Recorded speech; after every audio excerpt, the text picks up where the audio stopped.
Gue yakin kalau lu lihat channel ini ya kan, kalau lu lagi dengar suara gue pasti lu kadang sometime ya kan berpikir wah si biji satu ini kalau bikin konten ya kan iPhone mulu pasti lah kalau dia nge-review Android itu dijelek-jelekin ya kan terus dia ya disudut-sudutin.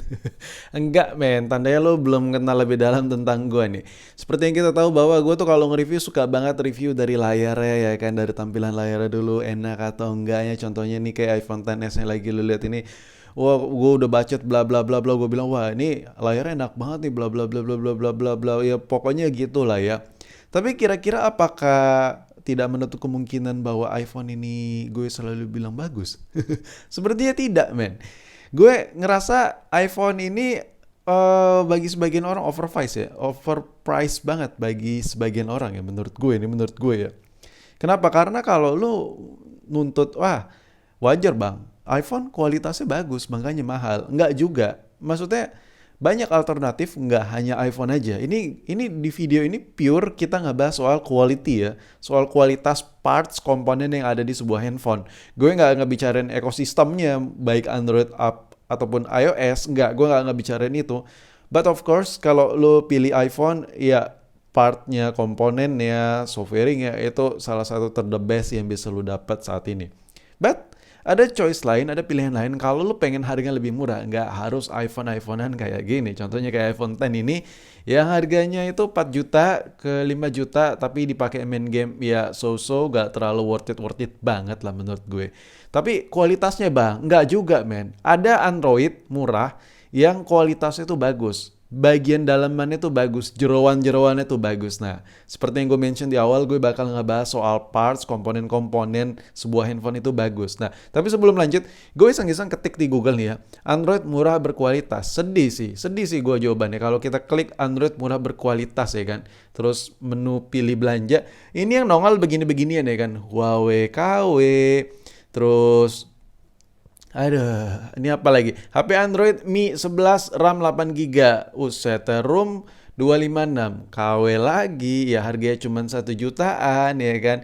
Terus lu bisa lihat tuh berbagai macam HP, ada Samsung Note 20 Ultra harganya cuma 1 jutaan, KW lagi. Terus di sini ada Nextcom, terus ada HP spek Dewa RAM-nya 32, 3/32.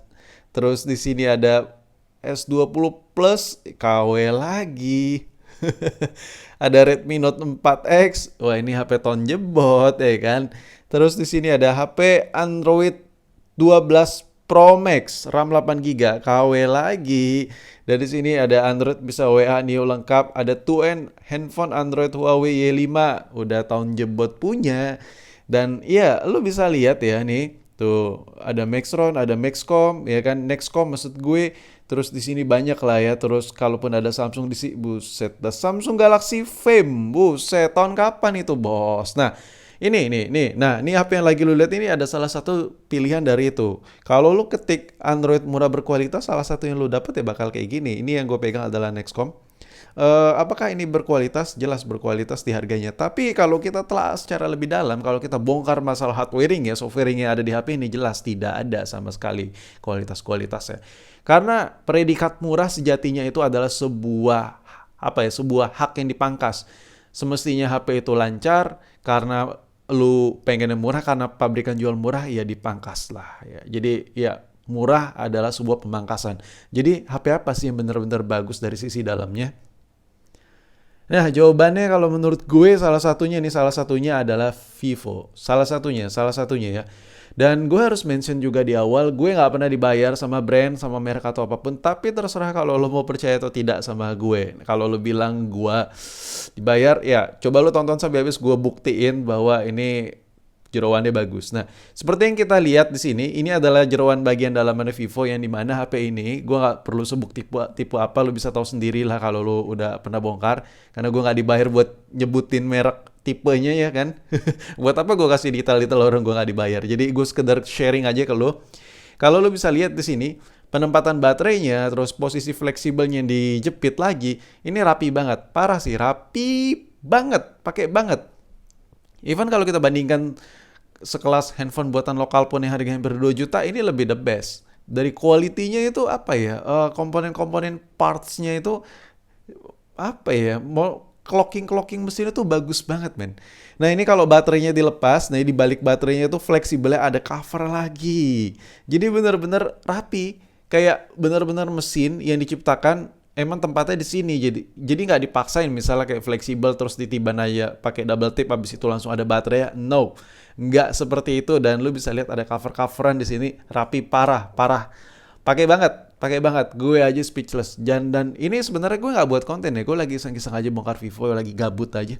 But what gitu, gue ngeliat dalamannya rapi banget. Nah, penempatan kameranya berjajar ke bawah. Terus tadi waktu awal gue kasih lihat mesinnya tuh dia ada covernya lagi ya kan. Ada beberapa titik baut yang harus dilepas untuk ngelepas fleksibel dan cover mesinnya.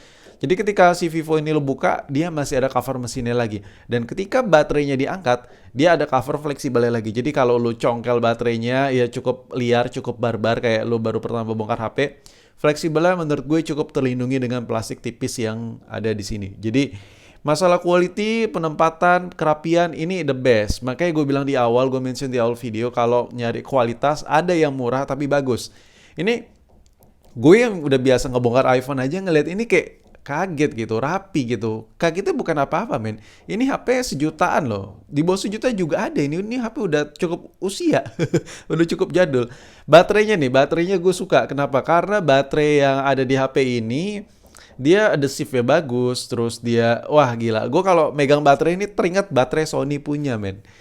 eh Mungkin sebagian merek kalau lo bongkar yang harga di bawah sejuta itu nggak ada merek Vivo-nya, nggak ada merek Xiaomi-nya misalnya seperti itu, dia kayak cuma tulisan Yamaha aja, kayak baterai batangan, kayak baterai curah gitu. Tapi ini nggak, ini mereka ada logo-logo sertifikatnya, terus ada mereknya mereka sendiri, jadi terus ada adhesive khusus, jadi waktu di teardown dibongkar total, ini rapi banget komponennya. Nih, fleksibelnya nih, ini fleksibel LCD. Kalau lo mau narik fleksibel LCD-nya, lo nggak perlu bongkar sampai bawah. Nah, ini udah diperhitungkan sama desainernya.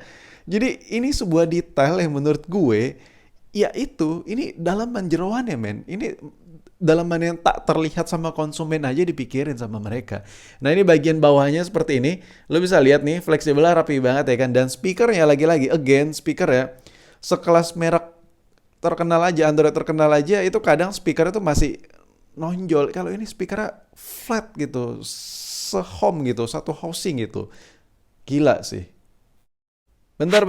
Ini adalah sesuai requestan lo nih. Banyak yang minta link AirPods KW ya kan. AirPods lebih tepatnya clone 1:1. Ini Gen 2. Ini suaranya gila sih. Ini suara AirPods yang satu ini ngebas parah, gila jedak jeduk parah, enak parah, bassnya dapat banget, anjay. Sumpah nggak jelas banget gitu. Penonton gue tuh emang nggak jelas banget, suka banget gitu barang-barang clone KW 1:1 bang. Linknya mana bang? Bang gue mau beli link mana link lang. Udah ini gue sortir barangnya langsung dari China, gue pilih yang paling the best dengan harga terbaik juga. Garansi suka-suka, ada kerusakan di aksesorisnya, kabelnya atau ada kerusakan di earpods saya sendiri, ya lu suka-suka lah ngeklaim. Buat ngecek langsung katalognya, cek aja linknya di deskripsi di bawah video ini gue buat.